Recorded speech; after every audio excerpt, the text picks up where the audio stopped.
ते खरं त्यांनी जे वक्तव्य केलं त्या संदर्भात जो काही उद्रेक झालेला आहे त्या संदर्भात आता येथे जिल्हा प्रशासन काम करत आहे, कारवाई करत आहे, जी काय आवश्यक ती काही ठिकाणी मोर्चे निघाले आहेत, परंतु त्या आणून काही राजकीय पक्ष आपली पोळी भाजवण्याचा प्रयत्न करत आहे. या प्रश्नात राजकारण करू नये. हे काय राजकीय पक्षाचं आंदोलन नाही आहे. ठीक आहे, त्यांनी काय विधान केलं असेल ते विधानाची सत्यता पडताळून पाहू आपण, पण त्या कॉन्टॅक्टमध्ये केलेली आहे. खरं म्हणजे मी अनेक वेळा सांगितलेलं की राज्यकर्त्यांनी किंवा अशा स्तरावर काम करणाऱ्या काही लोकांनी असे काही विवादित जे मुद्दे आहेत, काही वाद उत्पन्न होईल, समाजामध्ये अस्थिरता निर्माण होईल, असे वक्तव्य टाळले पाहिजे.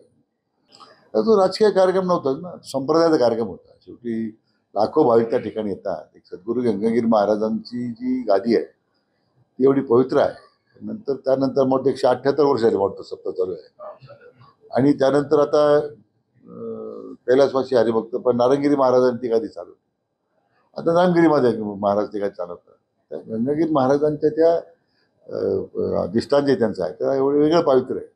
ते कोणत्या समाजाच्या किंवा अन्य विषयाची त्याची तुलना न करता, संदर्भ न देता ते खरं त्या गंगागिरी महाराजांच्या स्मृतीला अभिवादन करण्यासाठी माननीय मुख्यमंत्री गेले.